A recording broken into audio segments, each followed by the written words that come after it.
To Suman TV, నేను మీ నాగరాజ్ బైర్శెట్టిని. ఈరోజు మన అతిథి భారత చైతన్య యువజన పార్టీ చీఫ్ బోడే రామచంద్ర యాదవ్ గారు మనతో ఉన్నారు. అయితే ఈరోజు ఈ ప్రోగ్రామ్ మనకు స్పాన్సర్ చేస్తుంది ఎకో తేజాస్ విద్యుత్ వాహనాల సంస్థ. నమస్తే అండి. నమస్తే. రైట్గా ఒక ప్రశ్న అడుగుతాను, దానికి కొనసాగింపుగా మళ్ళీ మాట్లాడతాను నేను, మీరేం ఫీల్ కావద్దండి. ఒక సామెత ఉందన్నమాట, సప్త సముద్రాలు ఇది ఇంటి ముంగటికి వచ్చి మురిక్కాలలో పడిపోయాడంట అనేసి. అది మీకు అచ్చుకుద్దినట్టు సరిపోతుంది అంటున్నారు చాలామంది. దానికి మీరేమంటారు? దీనికి సమాధానం చెప్పే ముందు నేను ఒక క్వశ్చన్ అడగాలి మిమ్మల్ని. చెప్పండి. మామూలుగా సబ్జెక్టుతో సంబంధం లేని క్వశ్చన్లు అడగడము ఇది మీ వ్యక్తిగత నైజమా లేదా వృత్తిలో భాగంగా అడుగుతారా? వృత్తిలో భాగంగానే అడుగుతున్నాను. అంటే ఎందుకంటే ఎందుకంటే మీ ఇంటర్వ్యూలు నేను చాలా చూశాను. ఓకే, చాలా చోట్ల అయితే కాంట్రవర్షియల్గా మాట్లాడతారు, లేదా సబ్జెక్ట్కి సంబంధం లేని విషయం మాట్లాడతారు. ఇది సబ్జెక్ట్ రిలేటెడ్. ఇది ఎందుకంటే నేను సబ్జెక్ట్ ఇప్పుడు చెప్తాను, దానికి క్లియరెన్స్ ఇస్తాను నేను. బోడే రామచంద్ర యాదవ్ గారు నాకు తెలిసి 2023 జూలైలో అనుకుంటే పార్టీ పెట్టారు. ఒక ప్రభంజనం పార్టీ ఆ రోజు అనౌన్స్ చేసిన రోజే గ్రౌండ్లో కావచ్చు, ఇలా మీరు పెట్టిన ప్రాంగణం నుంచి ఇట్లా విజయవాడ వరకు, ఇట్లా గుంటూరు వరకు అశేష జనవాహిని వెహికల్స్ అని బారులు తిరిపోయాయి. ఒక ప్రభంజంలో వచ్చారు. ఆ తరువాత కూడా మీరు చేసిన కార్యక్రమాలు నా భూతో నా భవిష్యత్తు అనమాట. అంత పెద్ద ఎత్తున చేశారు. ధైర్యంగా పులివెందలకు వెళ్ళి వైఎస్ జగన్మోహన్ రెడ్డి గారి మీద అదే పోలీస్ స్టేషన్లో కేసు పెట్టిన వ్యక్తి మీరు చేసిన ఉద్యమాలు సాదాసీదా కాదు, ఎన్నో పోరాటాలు. ఎక్కడికి వెళ్ళినా జనం తండోపతండాలుగా తరలి వచ్చారు. ఇక లేదు, బోడే రామచంద్ర యాదవ్ గారు ఏమో సాధించబోతున్నారు, 2024లో ఏదో జరగబోతుంది అని అందరూ అనుకుంటుంటే జరిగింది ఏంటి మీకు తెలుసు, ఫలితం ఏంటి, ఏం సాధించారు అనేది తెలుసు. దానికి కొనసాగింపుగానే అవన్నీ కూడా సప్త సముద్రాలు ఇది ఇంటి ముంగడికి వచ్చి పడిపోయినట్టుగా ఉంది అన్నది నేను చెప్పాను. ఇది తప్పంటారా? 100% తప్పు. ఎందుకంటే మీరు అన్నట్టు భారత చైతన్య యువజన పార్టీ ఆవిర్భావము ఒక ఆశయంతో, ఒక లక్ష్యంతో వచ్చాము. ఈ రాష్ట్రంలో ఉన్న రాజకీయ శూన్యత కోసము, ఏదైతే రాష్ట్రంలో పార్టీలు, ప్రధాన పార్టీలు కొనసాగిస్తున్న దోపిడీకి, వీళ్ళ దౌర్జన్యాలకి, వీళ్ళ కుటుంబ పాలనలకు వ్యతిరేకంగా ఒక మార్పు తీసుకురావాలి, ప్రజా రాజకీయం తీసుకురావాలనే ఆలోచనతో, ఆశయంతో భారత చైతన్య యువజన పార్టీ ఆవిర్భావం జరిగింది. దానికి రాష్ట్ర వ్యాప్తంగా అన్ని వర్గాల ప్రజలు మద్దతు ఇచ్చారు. మీరన్నట్టు ఒక పార్టీ ఆవిర్భవించిన తర్వాత ఎన్నికల వరకు 9-10 నెలల పాటు అనేక రకాలుగా పోరాటం చేశాము, ప్రజల్లోకి వెళ్ళాము. అయితే గతంలో 2024లో జరిగిన ఎన్నికలు ఒక ప్రత్యేక పరిస్థితుల్లో జరిగాయి. ఎన్నికలకు ముందు నేను ఒక పక్క ప్రభుత్వంతో పోరాటం చేస్తూ, ప్రభుత్వం చేస్తున్న అరాచకాలపైన పోరాటం చేస్తూనే ఎన్నికల సందర్భంగా అనేక కుట్రలకు బలైవ్వడం జరిగింది. ఒక ఎన్నికలు చెయ్యలేకపోయినంత మాత్రాన, ఎన్నికల్లో విఫలమైనంత మాత్రాన అదేదో అక్కడికి సమాప్తం అయిపోయినట్టు, అక్కడ క్లోజ్ అయిపోయినట్టు మీరు మాట్లాడాల్సి వస్తే, మీరు చెప్పిన సామెత ఈ దేశంలో ఉన్న ప్రతి పార్టీకి వర్తిస్తుంది. ఈ దేశంలో ఉన్న ప్రతి పార్టీ ఓడిపోయింది. ఇప్పుడు అధికారంలో ఉన్న తెలుగుదేశం పార్టీ కావచ్చు, అదేవిధంగా కూటమిలో భాగస్వామ్యం ఉన్న జనసేన పార్టీ కావచ్చు, అదేవిధంగా బీజేపీ కావచ్చు, వైఎస్ఆర్ కాంగ్రెస్ పార్టీ కావచ్చు, ప్రతి పార్టీ ఓడిపోయినప్పుడు మరి వీళ్ళందరూ కూడా ఇదే నీటి గుంటలో పడిపోయినట్టని మీరు వాళ్ళని క్వశ్చన్ చేయగలరా? ఖచ్చితంగా. అవసరమైతే ఇక్కడ ఒక్కటే చెప్తాను, ఒక మాజీ ఐఏఎస్ అధికారి పార్టీ పెట్టాడు, ఒక మాజీ ఐపీఎస్ అధికారి పార్టీ పెట్టాడు, ఒక సీనియర్ పొలిటీషియన్ కర్నూలు జిల్లాలో పార్టీ పెట్టాడు. పార్టీ పెట్టినా కూడా వాళ్ళకింత వేవ్ రాలేదు, ఇంత జోష్ రాలేదు అసలుకి. మీరు పెట్టిన తర్వాత, పార్టీ పెట్టిన తర్వాత ఒక జోష్ వచ్చింది. వాళ్ళకు మీకు చాలా తేడా ఉంది. నేను ఎవరితోటి కంపేర్ చేసుకోవడం లేదు. మీరు అడగాల్సిన క్వశ్చన్ ఏంటంటే, ఎన్నికల్లో ఎందుకు ఫెయిల్ అయ్యారనే విషయం మీరు అడగండి, అంతే తప్ప నీటి గుంటలో పడిపోలేదు, ఎక్కడ పడిపోలేదు, పడిపోయే క్వశ్చన్ లేదు, పోరాటం ఆగలేదు, రాజకీయం ఆగలేదు, పార్టీ ప్రయాణం ఆగలేదు, పార్టీ ప్రస్తావం ఆగలేదు. ప్రజల తరపున ఈ రాష్ట్ర అభివృద్ధి కోసం, ఈ రాష్ట్రంలో మార్పు కోసం భారత చైతన్య యువజన పార్టీ పోరాటం కొనసాగిస్తూనే ఉంది. నిన్నటి వరకు, ఈ రోజు వరకు, నా ప్రాణం ఉన్నంత వరకు, నా ఊపిరి ఉన్నంత వరకు భారత చైతన్య యువజన పార్టీ పోరాటం కొనసాగిస్తుంది. పడిపోయే క్వశ్చన్ లేదు. మీరు ఆ మాట వెనక్కి తీసుకోండి. ఓకే, వెనక్కి తీసుకుంటారు, ప్రజలు నిర్ణయిస్తారు. భారత చైతన్య యువజన పార్టీ ఆవిర్భావంతో ఒక ప్రపంచంలో దూసుకొచ్చింది. ఎన్నికల వరకు అదే కొనసాగింది. కానీ ఎన్నికల్లో ఎందుకు చతికిల పడిపోయారు? ఎక్కడ ఫెయిల్యూర్ జరిగింది? ఎలక్షన్ చేసుకోలేకపోవడమా? ఎలక్షన్ సరళి మీకు అర్థం కాలేదా?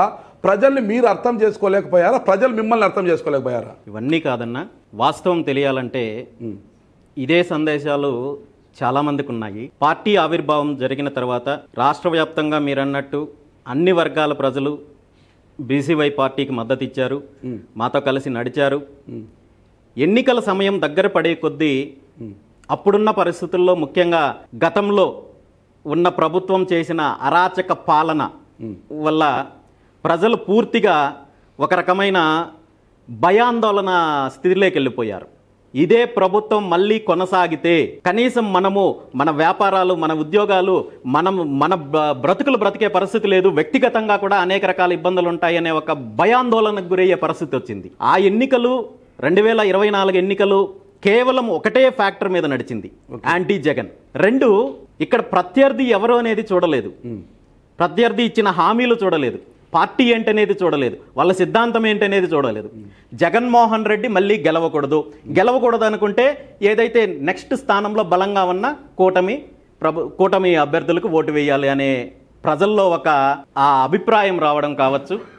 దాంతోపాటు మేము కొత్త పార్టీ నిర్మాణం పూర్తిగా చేయలేకపోవడం వల్ల కావచ్చు, పార్టీ ప్రజల్లోకి వెళ్ళగలిగిన ఎన్నికలు ఎదుర్కోగలిగే అంత శక్తి లేకపోవడం వల్ల కావచ్చు, అంతకంటే ప్రధానంగా కొన్ని కుట్రల వల్ల కావచ్చు. ఏంటా కుట్రలు అంటున్నారు? ఏంటా కుట్రలు? మీపై కుట్రలు చేయాల్సిన అవసరం ఎవరికి వచ్చింది? అందరికీ ఉందన్న. ఈ రాష్ట్రంలో ఒక ప్రత్యామ్నాయ రాజకీయ వ్యవస్థ కావాలి అని పార్టీ ముందుకు తీసుకొచ్చినప్పుడు ఇప్పుడున్న పార్టీలందరికీ కూడా ఖచ్చితంగా కుట్రలు చేయడానికి, కానీ నన్ను ఎదగనివ్వకుండా చేయాలి, బీసీవై పార్టీ ఎదగకూడదు, ప్రజల్లోకి వెళ్ళకూడదు అనేసి అనేక రకాలుగా చేశారు. మీరు ఎదిగితే ఎవరికి నష్టము?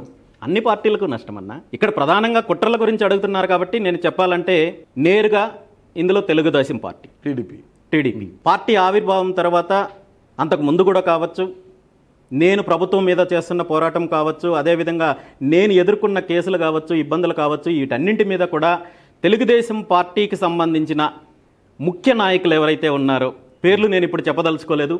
మీకు పుంగనూరుల వరకు ఈసారి మా పార్టీ సహకరిస్తుంది, అక్కడ అభ్యర్థిని పెట్టము. రాష్ట్రంలో మీరు మళ్ళీ ఒంటరిగా పోటీ చేస్తే దానివల్ల జగన్మోహన్ రెడ్డి ప్రభుత్వానికి మేలు చేకూర్చినట్టు అవుతుంది. కాబట్టి ఈ ఎన్నికల్లో మీరు బయట పోటీ చేయకుండా ఉంటే అది అందరికీ బాగుంటుంది, రాష్ట్రానికి బాగుంటుంది, రాష్ట్ర ప్రజలకు మంచిగా ఉంటుంది అనే ప్రపోజల్ ఏదైతే తీసుకొని వచ్చారో దానికి ఒక రకంగా నేను అంగీకరించడం జరిగింది. అదే ఆలోచనతో ఎన్నికలకు ముందు 6 నెలలకు ముందు నుండి కూడా పూర్తిగా అప్పుడున్న ప్రధాన సమస్య ప్రతిపక్షం కాదు, తెలుగుదేశం పార్టీ కాదు, జనసేన పార్టీ కాదు, ఇంకొక పార్టీ కాదు, ఉన్న సమస్యల్లా జగన్మోహన్ రెడ్డి యొక్క ప్రభుత్వము, అతని పార్టీ నాయకులు, ఆ పార్టీ నాయకులు చేస్తున్న రౌడీయిజము, దోపిడీ, సో వీటన్నింటి మీద ప్రధాన సమస్యలుగా ఉన్నాయి. కాబట్టి 2024లో ఎలాగైనా సరే జగన్మోహన్ రెడ్డి గారి ప్రభుత్వం పోవాలి, ఆ తర్వాత మనము ప్రజల తరపున ఏ రకంగా అయినా పోరాటం చేయొచ్చు అనే ఆలోచనతో నేను కూడా బీసీవై పార్టీలోకి రాష్ట్ర వ్యాప్తంగా అనేక రకాలుగా అనేక మంది నాయకులు, బలమైన నాయకులు రావడానికి సిద్ధపడ్డా, పార్టీ తరపున పోటీ చేయడానికి సిద్ధపడ్డా, ఈ ఎన్నికల వరకు మనము దాన్ని కొంతవరకు హోల్డ్ చేసుకొని తర్వాత పార్టీ నిర్మాణం చేయాలనే ఉద్దేశంతో ప్రభుత్వం మీద పోరాటం చేస్తూ కొనసాగించాను. చివరి నిమిషంలో ఎన్నికలు దగ్గర పడిన తర్వాత వాళ్ళ కుట్ర బయటపడింది. అంటే ఇక్కడ ఒకటే, తొలి నుంచి కూడా మీరు అప్పటి అధికార వైఎస్ఆర్ కాంగ్రెస్ పార్టీ మీద పోరాటం చేశారు. ముఖ్యంగా పుంగనూరులో పెద్దిరెడ్డి రామచంద్రారెడ్డి గారి యొక్క దౌర్జన్యాన్ని కావచ్చు, అవినీతి అక్రమాలపై మీరు ప్రశ్నించారు. ఆ ప్రాజెక్టుల మీద కావచ్చు, అన్నిటి మీద కోర్టుకు వెళ్ళారు, మీరు పెద్ద ఎత్తున పోరాటం చేశారు. మీరు పెద్దిరెడ్డి రామచంద్రారెడ్డి గారికి వ్యతిరేకంగా పుంగనూరులో పోరాటం చేశారు, ఎన్నో సభలు కూడా పెట్టారు. మీ ఇంటిపై దాడులు జరిగాయి, భౌతిక దాడులు, ప్రత్యక్ష అన్నీ జరిగాయి, మీ ఇంటిపై దాడులు జరిగాయి, ఆస్తి నష్టం కూడా జరిగింది.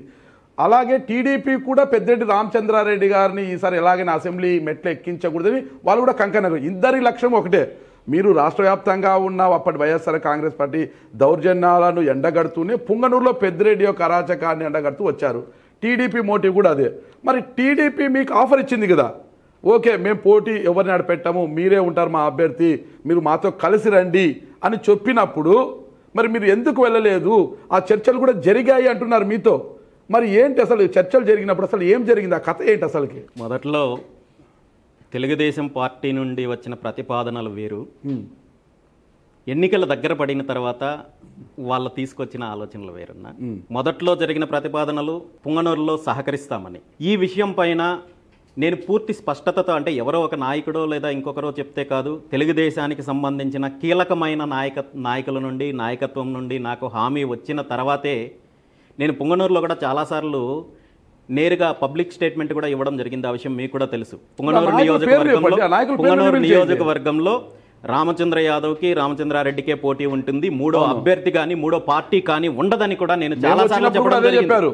చెప్పినప్పుడు రామచంద్రారెడ్డి వర్సెస్ రామచంద్ర యాదవే అన్నారు, మూడో పేరు లేదన్నారు. చెప్పినప్పుడు ఆనాడు నిజంగా తెలుగుదేశం పార్టీకి అక్కడ పోటీ చేసే ఉద్దేశం ఉంటే ఏ నాయకుడైనా సరే పార్టీ గాని పుంగనూరులో రామచంద్ర యాదవ్ చెప్పే స్టేట్మెంట్ అబద్ధము, పుంగనూరులో తెలుగుదేశం పార్టీ ఉంది, తెలుగుదేశం పార్టీ అభ్యర్థి ఉంటాడు, అతను రాంగ్ స్టేట్మెంట్ ఇస్తాడని చెప్పి ఏ ఒక్కరూ ఖండించలేదు. అవును. రెండు, పుంగనూరు నియోజకవర్గానికి సంబంధించిన ఇదే పెద్దిరెడ్డి రామచంద్రారెడ్డి నాయకుడు తెలుగుదేశం పార్టీకి సంబంధించిన వాళ్ళ అధినేత చంద్రబాబు నాయుడు గారి మీద వంటికాల మీద లేస్తున్నప్పుడు, అతన్ని నీచంగా మాట్లాడుతున్నప్పుడు జిల్లాకు సంబంధించిన తెలుగుదేశం పార్టీ నాయకులు కావచ్చు, జిల్లాకు సంబంధించిన బాధ్యత తీసుకున్న వాళ్ళు కావచ్చు, అంతకుముందు ఎమ్మెల్యేలుగా ఎంపీలుగా మంత్రులుగా చేసిన వాళ్ళు ఎవ్వరూ కూడా కనీసము స్పందించడానికి కూడా భయపడుతుంటే ఆ రోజు కూడా నేనే దానికి సమాధానం ఇవ్వడం జరిగింది.